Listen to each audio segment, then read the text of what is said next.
All right, Nigeria at 63. We're here to talk about the talkables.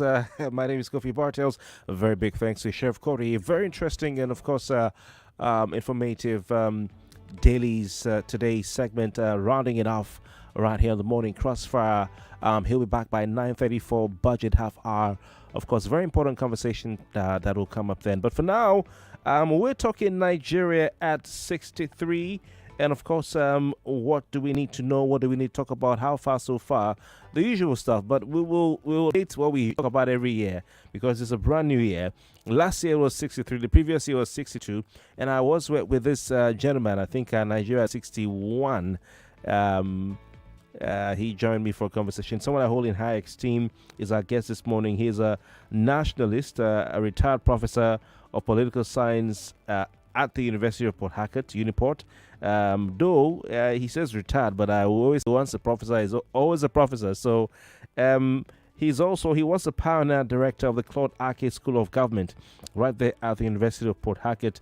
He's currently a visiting professor at the Ignatius Ajuri University of Education, as well as the Pamo University of Medical Sciences, both in Port Harcourt, Nigeria. I'd like to say very good morning, and welcome to Professor Eme Ekekwe. Prof, good morning to you. Thank you so much for your time. Yes, good morning, Prof.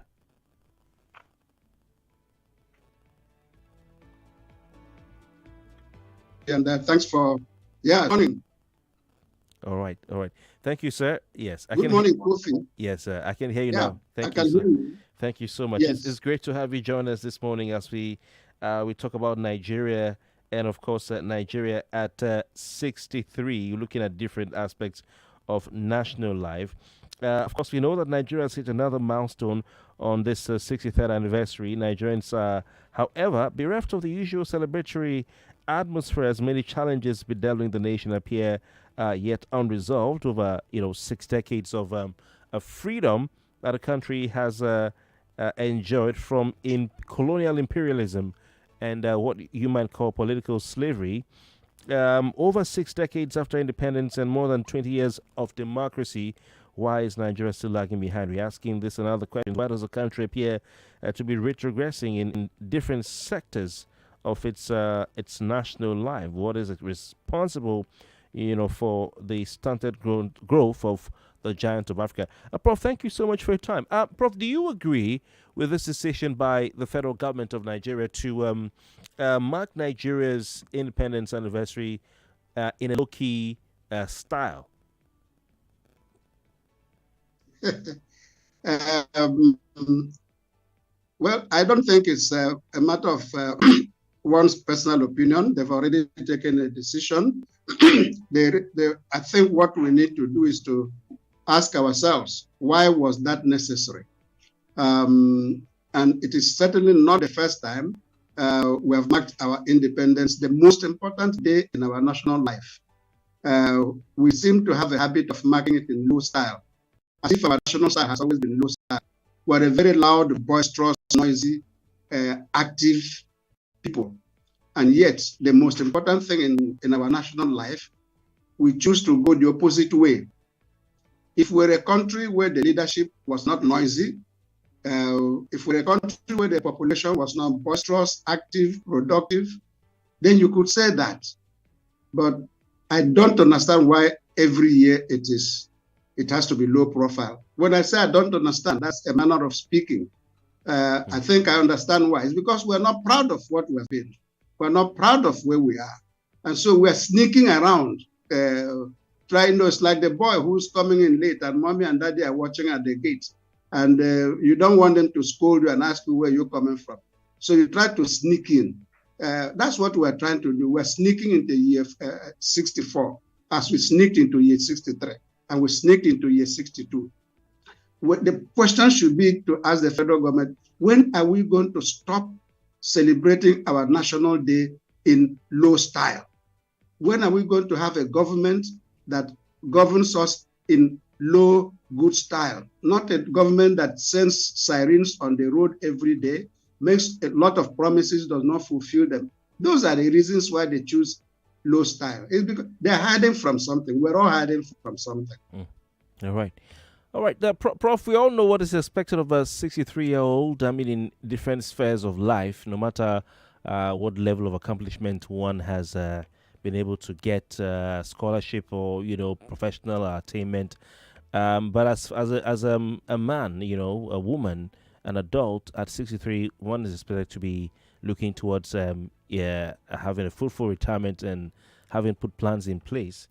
Um, what is your assessment and take? And this is a question we ask every year, but we have a new opportunity to reflect. So, what is your assessment of Nigeria at 63? Is it the same as you had of Nigeria at 62 and at 61 when you and I sat in the studio together? What's your assessment, sir, of Nigeria at 63? My assessment, Kofi, hasn't changed from 61 to at least take the date you mentioned. And that's because I think we have made little or no progress since that time. And in my opinion, the reasons for that situation have more or less stayed the same. At 63, if we're talking about an individual's life, you're in the autumn of your life. You're about to go.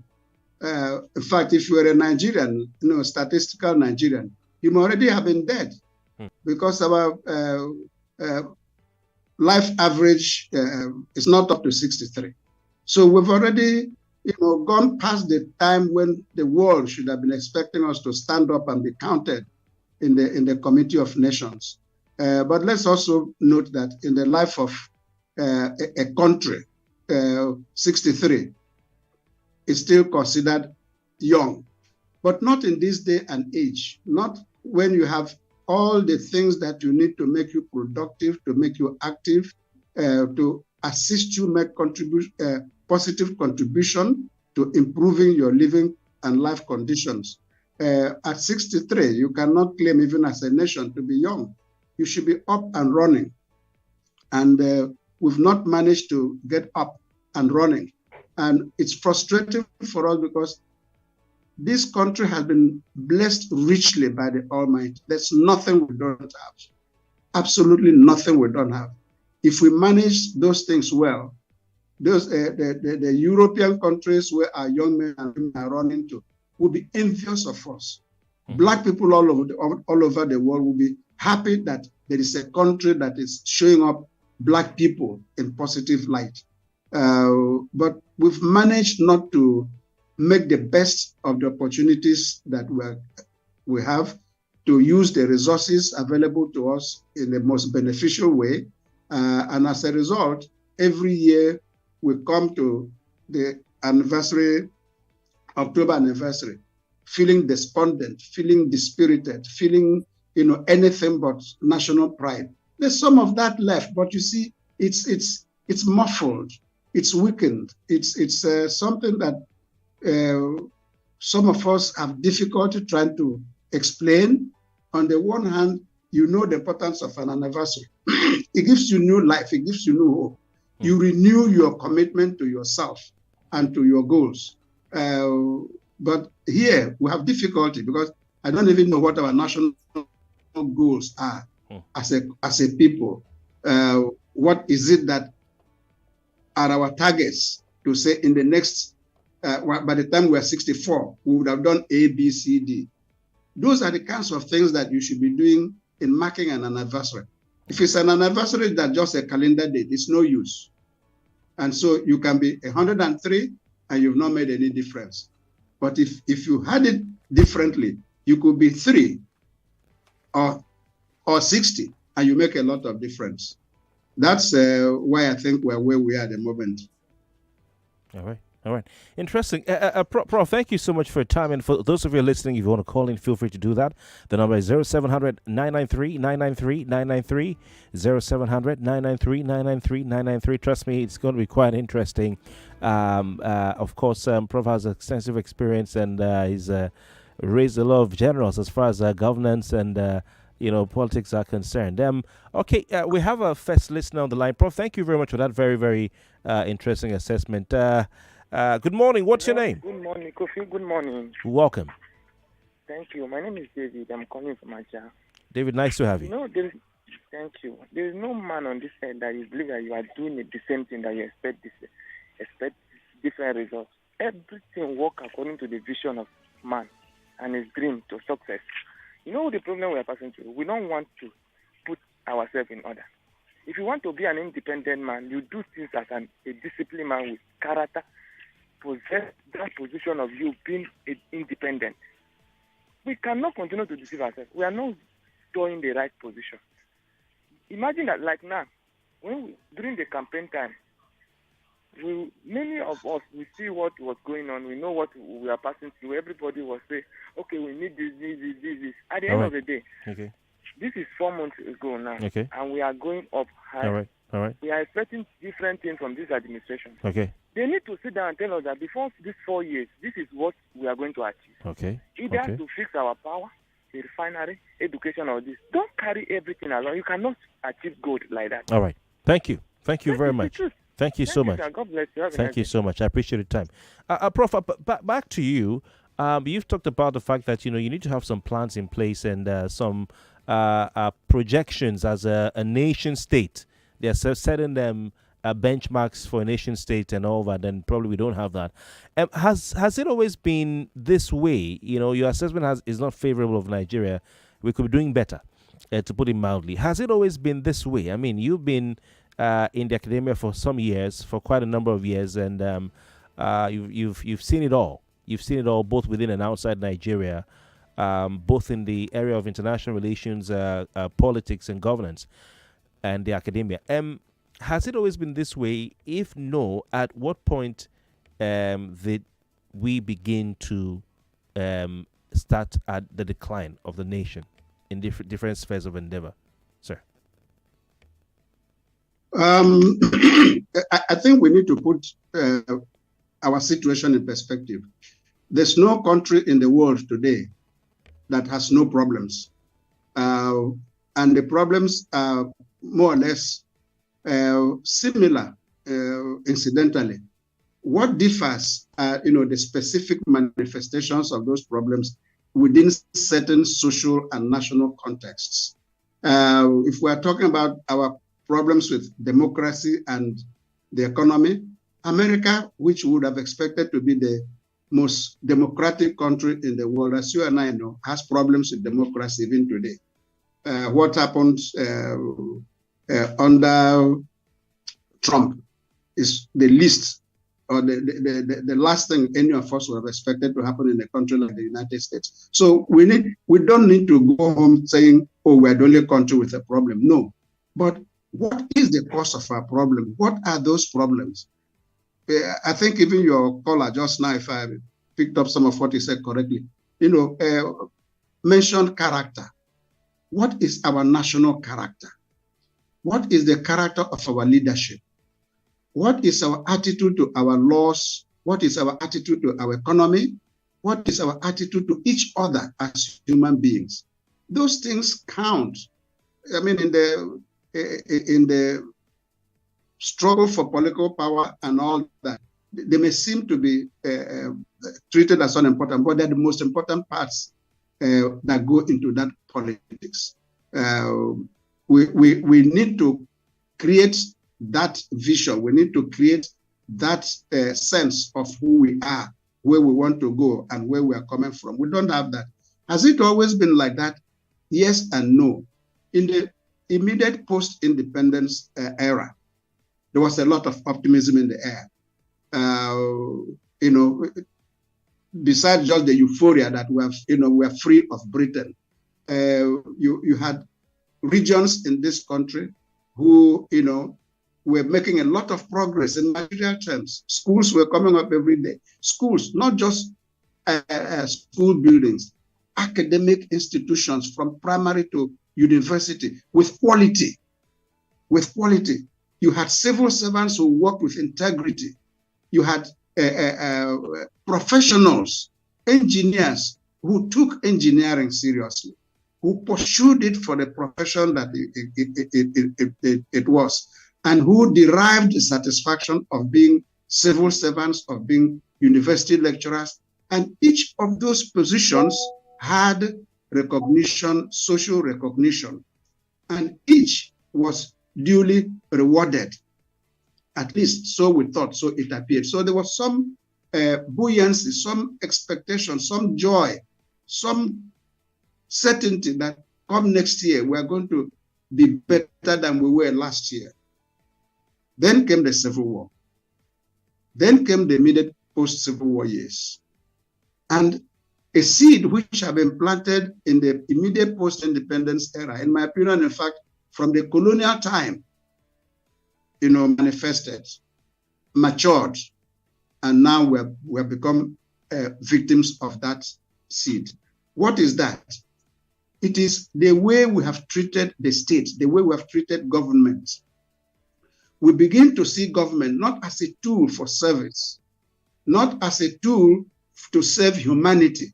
We begin to see political power in the same way that we saw physical power, military power, police power, as opposed to some very refined element in the society that is targeted at helping human beings, at building a society where each of us will recognize his own potential and will be free to pursue those potentials. Of course, government cannot do everything for all of us, but government owes us because it is our joint effort, it is our joint power that those in authority are using. They owe us to create those conditions, to remove those obstacles that make it difficult for Mr. A and Mr. B or Mrs. B to be what they would like to be as human beings. But instead, we see in the post-independence era a situation where that power has been converted to a means of making money, to a means of acquiring wealth, to a means of acquiring prestige. And once that took wings in the society, we seem incapable of taming it. And you can't tame it when the ruling class, when the leadership has no idea of what has happened. In fact, they are the ones who are behind what has happened. They're the ones driving what is happening. And so it makes it difficult for them to even obey their own pronouncements. They want rule of law, but they can't obey the law. They say they will improve conditions of life for Nigerians, but they're busy improving the life of their own conditions as a class, as a group. Okay. The ordinary Nigerian has become invisible. For all the fact that you see him every day, he's not invisible in power. Those who are in political offices, they don't think about the ordinary Nigerian. They think about themselves. And after that, what they can do for the rest of Nigerians. All right. So, Prof, you're saying that is what has given us that so, Prof, despondency, that lack of hope. Yes. So, Prof, you're saying it wasn't always like this, and there was a point where Nigerians began to get it right. And you're saying it's just some seeds were sown in the early post-colonial era that manifested during the Civil War, and after the Civil War, things never went back to the way they used to be. Yes, I'm saying that those seeds were there. Okay. All right. And they were not really obvious. They did not take the form that they are taking today, because that's what's made them obvious. The level of cynicism in this country is such that even during elections, which you mentioned, when we go for elections, very few people out there, even those who have come out to vote, believe that the people they are voting in will serve them. Prof, the cynicism is that. Yes. Yes, Prof, if I may ask very quickly. We voted them in. Yes, sorry, sir. Yes. What are these seeds you're referring to that were sown and are manifested later in It is using, yes, exploitation of official positions for private benefit. It is what we call generally corruption. All right? Okay. And that corruption takes very many forms. There was corruption in the First Republic, but it wasn't what we have seen. And that corruption was there also during the colonial era. In fact, if what we're beginning to find out really were the facts, the British sowed the seed of corruption in the state to the extent that they went tampering with, tampering with the census figures, tampering with elections. Those were the things that people now thought, oh, if this is the way to do it, that's how the master did it. And that speaks to our own colonial mentality. that we saw what they did as always right, whereas we never weaned ourselves from what they were doing. We allowed those things to fester, to grow, and now they are blossomed, and we're wondering what hit us. Because we never stood up against them in the Okay, first place. Prof, That's what I want to say. yeah, Prof. I am sorry to interrupt you. We'll be right back, please. I got stretch marks in my teens, so Yes. of course, when I became pregnant, I wanted to avoid them. I'd hear about bio oil all the time, so it was the obvious choice. Bio oil helps improve the appearance of scars.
Another milestone on its 63rd independence anniversary, but many Nigerians are bereft of the usual celebratory atmosphere as many challenges bedeviling the nation continue to persist and appear are yet unresolved after over 6 decades of freedom from colonial imperialism. We're asking this morning, over 6 decades after independence, why is the country still lagging behind? We always ask this question every year. Why does the country appear to be retrogressing in almost every sector? As a giant of Africa, yet experiencing stunted growth. As a country, why do we always fail to get it right? These and other questions, we have for our guest this morning who is with us live. We would like to once again say good morning to you and to our guest who is Professor Ekekwe. He is a nationalist. He is a retired professor of political science of the University of Port Harcourt. Choba, Port Harcourt. I hope I got that right. He was the pioneer director of the Claude Ake School of Government at the prestigious University of Port Harcourt. He is currently a visiting professor at the Ignatius Nigeria University of Education as well as Pamo University of Medical Sciences, both in Port Harcourt, River State, Lagos. Please help me once again say welcome to Professor Ekekwe. Prof, thank you once again for your time. And for those of you listening, of course, your questions, contributions. Thank you, sir. Thank you, sir. And for those of you listening, your questions and contributions are welcome on the number 0700 993 993 993. 0700 993 993 993. 01 4657 190. 01 4657 190 is a female line. An alternative line for ladies. If you can't call the first line, you can't get through, you can use that number. Ahead of the occasion of Nigeria's 63rd independence anniversary, Nigeria's President Bola Tinubu had last week ordered a low-key celebration in view of the present economic realities. But that was not how things started off. Initially, they had instituted a 63-member committee for the celebration, and maybe in feeling the pulse of Nigerians who were not too happy with that, some of whom were not too happy that they scaled down the celebrations. Prof has given us his thoughts on that. Of course, he said, well, he may not be so much in agreement with that, but he understands why the government had to do that. But politicians need to ask themselves if they have anything to do with the reason why they've had to scale down the celebrations. But anyway, Prof, back to you, sir. We've looked at the fact that Nigeria is not where it used to be. We've looked at the point at where Nigeria began its decline, and in different sectors of national life. But as we stand today, do Nigerians have anything? Should Nigerians have anything from your perspective to celebrate, to be proud of at 63? A difficult question, Kofi. But I will start with a positive answer. Yes. That which I think we should be celebrating is the fact that we still are. Many countries since 1960 have disintegrated. Yugoslavia and some of the countries in former Eastern Europe. And they had the same kind of problems that we have. Unfortunately, yes, we've not managed our own very well, but they thoroughly mismanaged their own to the extent that we saw the calamity that befell those countries. So to some extent, yes, there's something to be happy about. We also need to recognize that for all the complaints we make, and I'm one of those who make those complaints, there is also the need to recognize the fact that things today are not exactly what they were 50, 60 years ago. There are certain things that we've put in place. There are certain areas of progress. In the area of education, we've not done badly. It's only recently that the quality began to dip. In the areas of medicine, we have some of the best people in the world.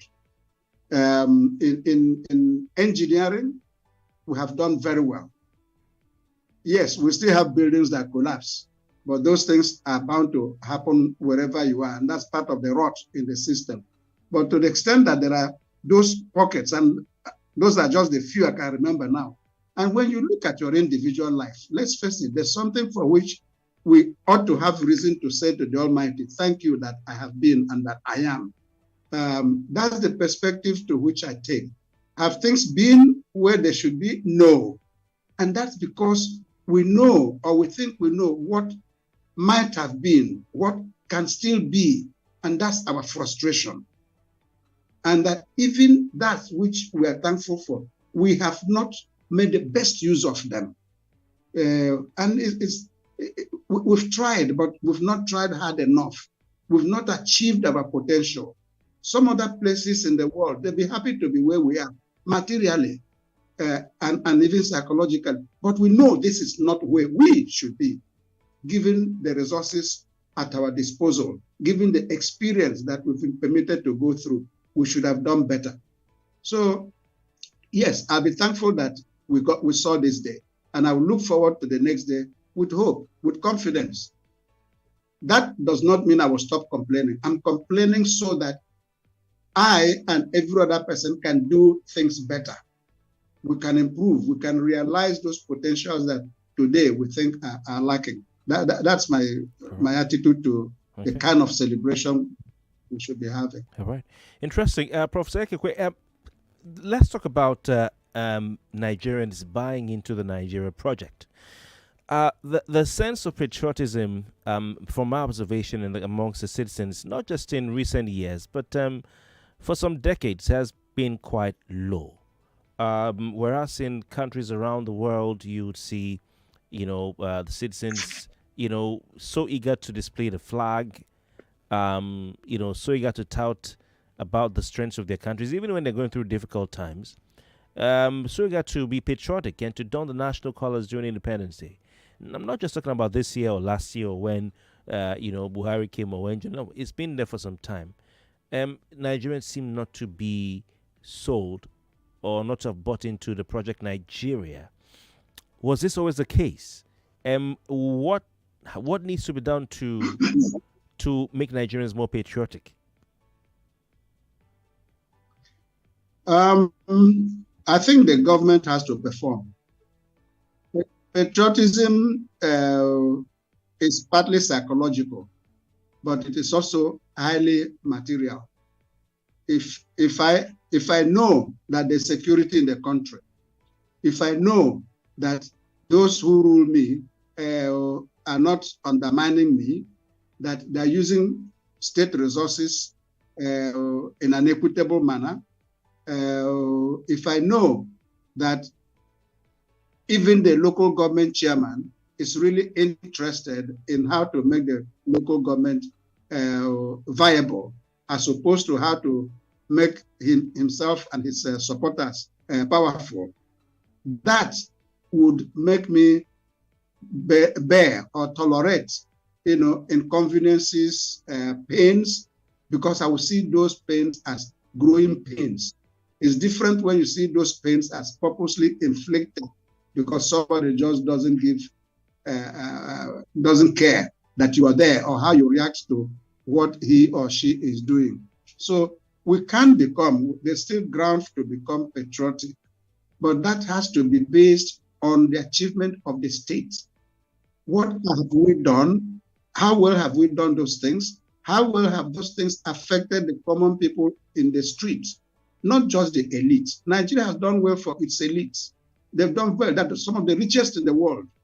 But at the same time as that was happening, we have lifted millions of people from below, from just the poverty line and sunk them below the poverty line. Those things were going on pari passu. That's what creates the kind of this situation you and I experience. All right. When you don't see your leaders performing, when you don't see them living to the commitments they made to you, it kills the spirit. Okay, interesting. Prof, I have a follow-up question, but we have a listener on the line now. Good morning to you. Thank you, Prof. Good morning to you. What's your name? Yeah, this is Bayo. Your name again, please. My name is Bayo.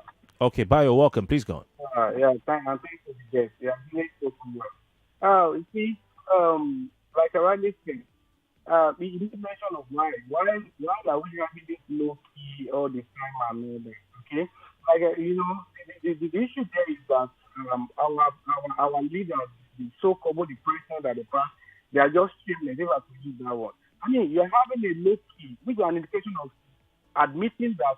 I mean, it's kind of no matter how the kind of failure, a failure signal. Okay, yeah, you're having a low key, but when you are doing your siren on the express only, why don't you work on a low key, right on the express and not that? Instead, you go stand here and there. And like I already said, I'm taking it with the last word now. There is a vast gap, between the elite class and even, I mean, the masses. In my own opinion, I was really discussing, with some set of people the last time that some of these our richest men, I mean, the first 10 richest men in Nigeria. That's just my opinion, and I want everybody to ruminate about it. Right. I mean, their net worth, if Okay. things are really gone the way it's supposed to be, those their net worth being accrued to them, are not supposed to be. Part of them are majorly from the street of the market. If the systems are working very well, majority of them ought not to have been attained that kind of network. If things are, you imagine the commodity goods, you imagine all these kind of things. Okay. We have tax waiver. We have to go. For who? We have to go. Why are we wasting tax? And these guys are using their product again. Thank you so much. I've been trying to prod you because of time. Prof, please bear with us. We'll take a break, and when we come back, we'll just say goodbye to you. We'll round off and take some messages. Okay. Thank you, sir. More talk, news, and sports after this.